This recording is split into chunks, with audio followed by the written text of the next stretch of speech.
I'm hurtling across a land of myth and legend, a majestic, colorful, chaotic region. The land of kings, Rajasthan.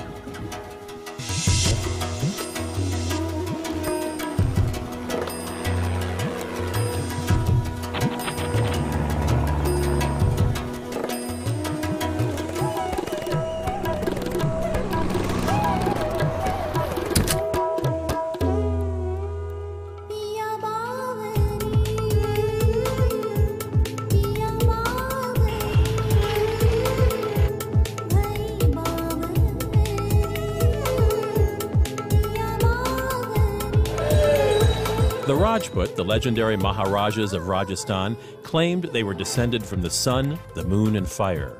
Indeed, it feels true. The elemental pull of Rajasthan comes from its brilliant colors, scorching days, ghostly twilights, and the fiery spirit of its people.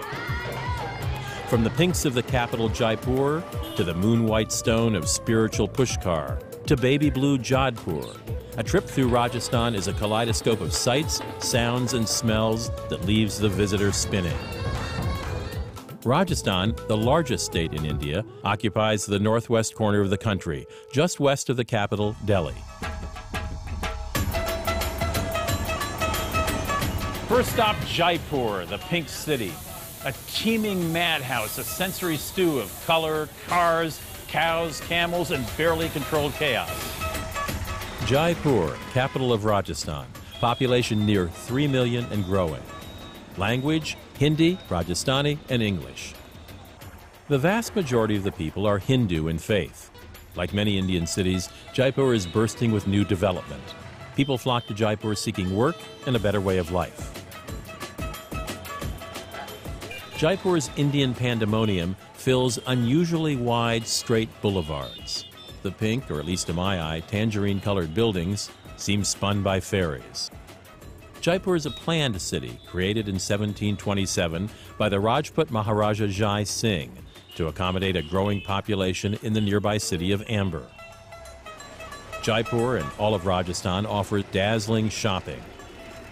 From gigantic gems to delightful block prints to miniature paintings and antique Maharaja hand-me-downs. Indians adore ornamentation. Everything from cattle trucks to princesses are exuberantly decked out with bangles, mirrors, and garlands. In India, the everyday is celebrated. In the midst of abject poverty, beauty finds a place. The festive overcomes the mundane. Saris turn the bleakest landscape technicolor. Ornamentation is in full force during winter wedding season, and processions light up the streets as the groom, on horseback, is brought to the bride's house. Parents often consult horoscopes to determine the most auspicious date for a marriage, and normally it falls between November and February. Lots of dancing happens on the way, slowing the procession to a rollicking crawl.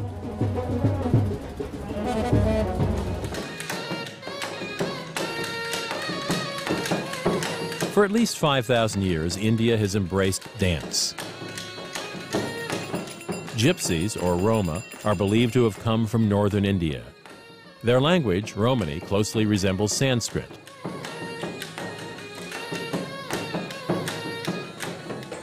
Gulabi Sapera invited me to her home studio for a performance. As a little girl, Gulabi danced while her father charmed snakes out of baskets with his pipe made from a gourd. Gulabi's family supported her desire to dance professionally, even though her rural Rajasthan community harshly disapproved. She moved to Jaipur and began to perform internationally. Everything is bejeweled in Jaipur. Jewelry has a long history in India, and Jaipur is the epicenter of the gem-cutting industry. This is a raw emerald. Raw emerald. It's a rough stone being taken out from the ground with a small hammer or chisel. We just try to cut the stones, break them as big as possible because size plays a very important role there. This is a big piece of emerald. Oh yes, it should be nearly about 50 carats. Wow. Then there are certain other stones also from Indian parts actually. That's from South India, for example, a ruby piece. It's ruby. I wouldn't know this was ruby if I came upon it. I just think it's a purple stone. But they're all real stones from the mines, you know. Okay. It's not easy to get actually. They are rare stones since they're precious stones. The great-grandfather of Jaipur's founder, Jai Singh, invited jewelry makers from all over the country to settle here. Jaipur has evolved as the gem-cutting and polishing capital of the world. Nearly 90% of all emeralds are cut in Jaipur. Now, why are emeralds the best purchase here? First of all, they are mined here locally. All right. How about this one here, sir? Oh my goodness! I think I need sunglasses to look at this one. Yeah, they're sparkling there. Yeah, they're all dazzled there. Yeah. So would these cost more in the United States? Yeah, I would imagine they should be double the price minimum in the West, especially Europe or America, I would say. So I should buy as many of these as I can right now. You're very right, sir. While you'll get no guarantees on the street, vendors here claim they have the best deal on local rocks. Looking 500 rupees. No, free looking. There's a lot of people in this market with a lot of stones in their pockets. Yeah, I mean, you guys. Many. So do you come here every day for this and buy and sell? In the morning. In the morning. In the evening too. Interesting. Pratap Singh built Jaipur's most famous landmark, the Hawa Mahal, or Palace of the Winds. This pink confection is but a shell of a building, 5 stories high but only 1 room deep. It was designed for the women of the court who were kept in total seclusion, or purdah. From behind the lacy pink curtains, they could catch a glimpse of life on the streets. Attitudes toward women in Rajasthan have been slow to modernize. More than half the female population is illiterate. Women are often married at a very young age, and purdah is still practiced. Women also tend to work harder than men. A study in the north of India reported that, quote, on a 2-acre farm in a year, a pair of bullocks works 1,000 hours, a man works 1,200 hours, and a woman 3,500 hours, unquote. However, things are changing as the economy grows and young women have more options open to them. Men in Rajasthan prize their mustaches as signs of virility and power. Contests are held for the longest mustache, and some of the world record holders hail from Rajasthan. Turban tying contests are also a big deal. I asked a local shop owner to show me the art of turban tying. Okay, hold this under the arm.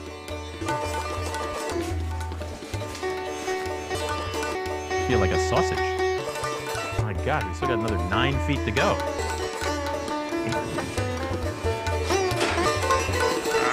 I don't think my head goes that way. Do I look like a Rajasthani now? I need a bigger mustache.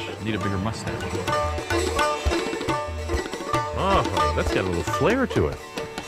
Namaste.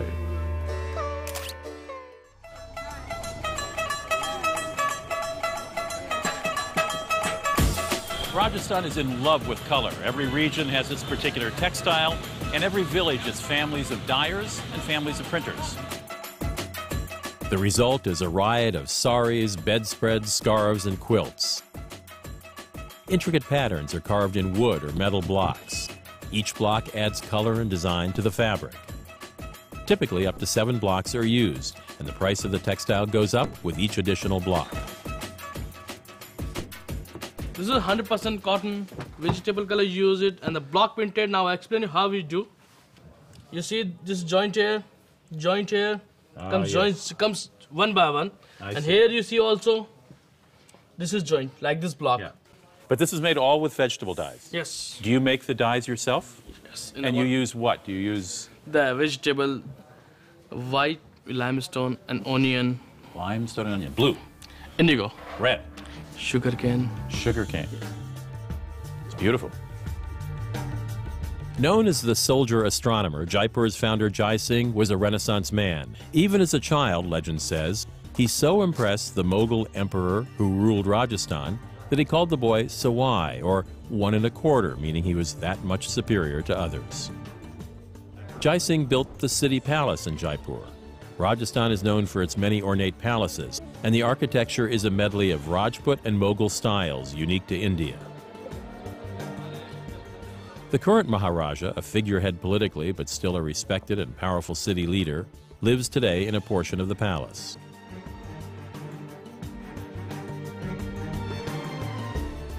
To hold on to their palaces, many royal families opened them to the public as hotels. The Rambagh Palace in Jaipur is still home to royalty, but now visitors can also enjoy the regal life. Peacocks parade on the lawns, fountains quietly splash, and in the palatial suites, canopied beds await the weary. Rambagh Palace is an experience, not just a place to stay.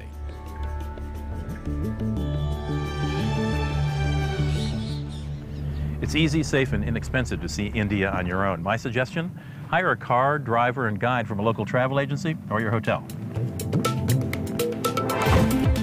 India can challenge the traveler, but with common sense about what to eat and good accommodations, it's a delight.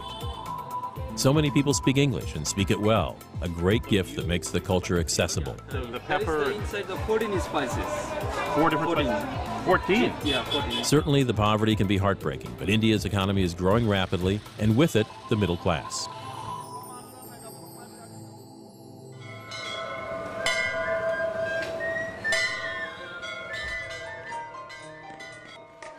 A cultural highlight in India is to visit a temple. On Wednesdays, devotees purchase sweets and garlands to offer to the god Ganesh. One of the most beloved of the gods in the Hindu pantheon, elephant-headed Ganesh is the remover of obstacles and the god of success, wisdom, and wealth. It's said his father, the powerful Shiva, struck off his head in a rage and then replaced it with that of a nearby elephant. People pray to Ganesh before undertaking a journey or pilgrimage.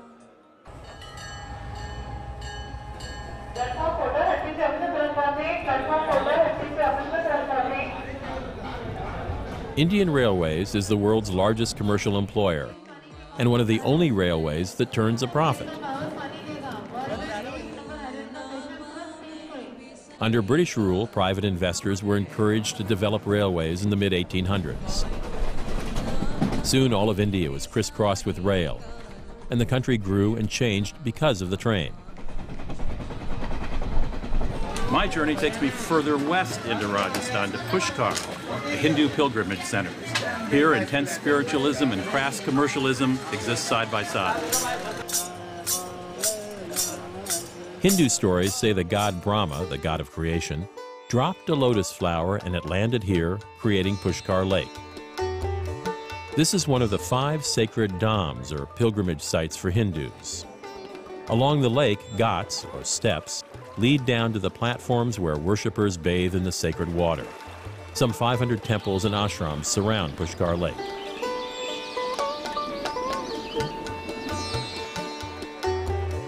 In Hinduism, everything in the universe contains the divine. The religion has no set dogma or central organization. It's dynamic, ever-changing, and tolerant.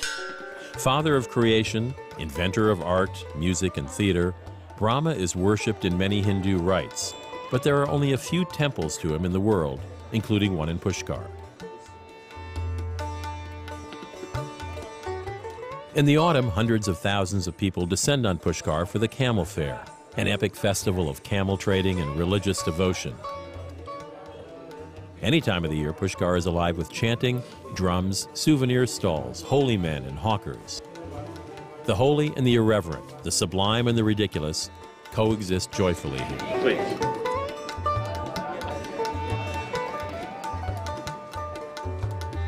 Local custom is to refrain from alcohol, meat, and eggs while in Pushkar. So I have a gorgeous vegetarian spread in front of me. This is aloo jeera, which is potato and cumin.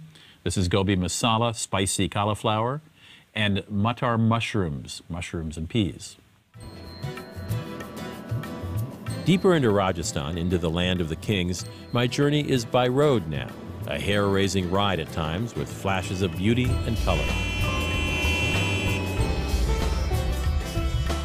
The blue city of Jodhpur, encircled by desert, feels remote and mysterious. Ro Jodha, a Rajput of the Rathore clan, founded this city on the hill in 1459. Camel caravans trading opium, sandalwood, and silk gave the kingdom its wealth. India produces nearly 3 million tons of different spices. India's climate, from tropical to subtropical, provides ideal spice growing conditions. No other country grows such a great variety of spices. There's a lot of spices in there. Yeah. Because this is the curry you can make for the rice, for biryani. Yep. Say curry. In India, say masala. Curry and masala. Curry and masala the same. The Yep. masala, the mixture of the spices. Aside from spices, Jodhpur is renowned for its textiles and its warehouses of antique furniture, sculptures, old pictures, and memorabilia. I met Italian-born Roberto on a previous trip to Jodhpur. He and his wife Kathy, from Canada, are the only foreigners living full-time in this city of more than 1 million. Roberto deals in antiques, and he invited me to browse the warehouses, a virtual Alibaba's den of treasures. Aisle after aisle of beautiful hand-carved and painted tables, armoires, columns, benches, and vases, many from the palaces of former princes. The furniture arrived pretty much beat up, and we have a lot of people fixing all the things. How many people work on this? We have lots of them. We have hundreds of people that they help us to put back the furniture together. It was very good also for the economy in Jodhpur. Is the ability to do this passed down from generation to generation? Do you find sons learning from their fathers how to do this? Yes, but actually this is what they do, because they are family, where they are carpenter from generation to generation, and they continue to do the same work. I know there's everything from small boxes here to gigantic doors and armoires, but give me a price range of these products. We have actually from the small item, $20, $30, $40, and the bigger item, they go a couple of $100, $200, $300, $400, depends. The items here, they are 5 to 10 times cheaper than how much that you can find them anywhere else in the world. Roberto's wife Kathy designs textiles using existing tribal fabric and employing villagers to produce her modern designs. These are pieces of old blouses and skirts that have been put together to make wall hangings, cushion covers. We do pieces of these old tribal dresses that come from Gujarat and some from Rajasthan. We try and keep things mostly original in the old textiles, and then we do a whole line of new textiles here. I get silks from Varanasi. I do my own cottons in Bihar. We do our own designing. India is good with colors, isn't it? Great with It's a great country for colors. Excellent, yes. Jodhpur's Mehrangarh Fort, the most dramatic in Rajasthan, rises straight out of a rock cliff. Built by Rojota, the fort encompasses enormous gates, palaces, and a museum. Rudyard Kipling described the palace as the work of angels, fairies, and giants, built by titans and colored by the morning sun. In the Flower Palace, dancing girls performed for the Maharaja, spinning beneath the gold ceiling. The Pearl Palace was reserved for royal women who listened in on the court from hidden balconies. Outside the Iron Gate are 15 little handprints from the widows of Maharaja Man Singh. All 15 threw themselves on the Maharaja's funeral pyre in 1843. This practice, known as sati, may have begun in Rajasthan. Rajput women were famous for burning themselves after their men were defeated in war, to avoid being taken by the advancing invaders. Later, it became the supreme act of devotion to one's husband. Sati was outlawed in 1829, but cases continue into this century. Well, I've never met a Maharaja, but since I'm staying in his palace, I think I ought to. Well, am I fit for a king? The Maharaja's palace, the Umaid Bhawan, which is also my hotel, dominates the Jodhpur skyline. This enormous, stately palace was built in 1929, complete with Italian marble and Burmese teak. The current Maharaja's father died in 1947, only 4 years after the palace's completion. His son, His Highness Gaj Singh II, ascended the throne at 4 years old. I asked him about the palace's history. The history of this palace goes back to 1929, when there was acute drought.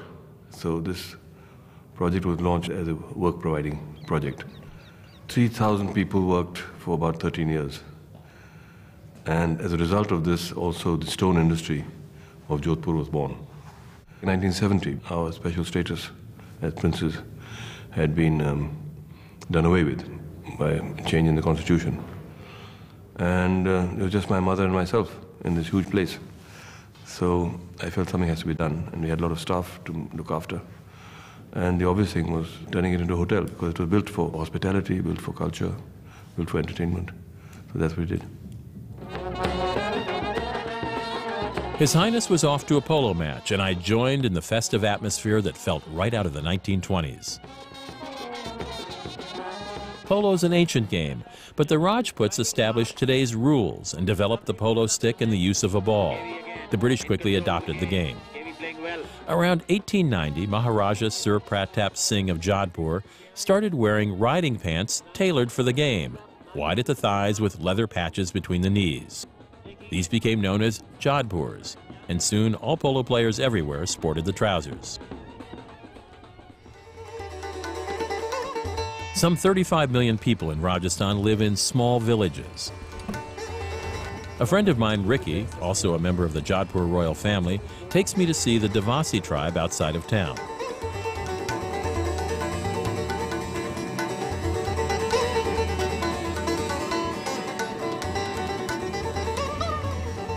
The arid land is home to black bucks, an antelope endangered here because of lack of habitat. The male has a black back and spiraled horns. At full speed, they can run 50 miles per hour.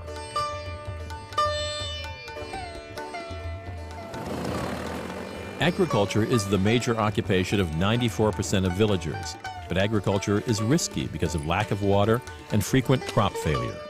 If the monsoon season doesn't bring enough rain, family members go to town to make additional money to survive. Some tribes raise cattle, sheep, and goats as a source of revenue in this drought-prone region. Villagers grind their own flour from millet, make rope from grass, and make their houses and floors from mud and cow dung. May we look in the kitchen? Sure you can. So this is where all meals for the family are made. Where would they eat the meals? Sometimes in the kitchen, sometimes they will bring them out. By tribe, they're called Devasis. Devasis are basically people who live off livestock, sheep and goat.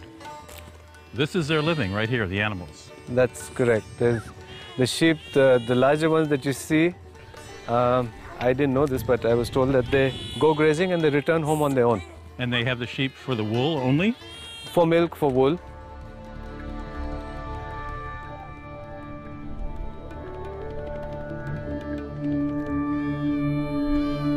Here, in the midst of rural poverty, I find once again the grace and beauty of India.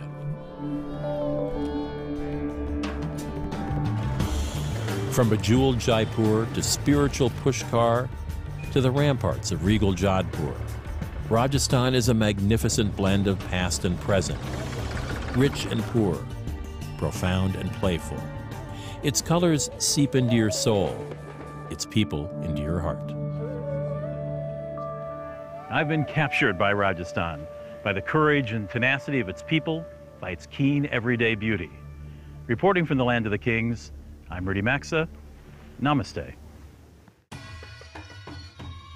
For information on the places featured in Rudy Maxa's World, along with other savvy traveling tips, visit rudymaxasworld.com.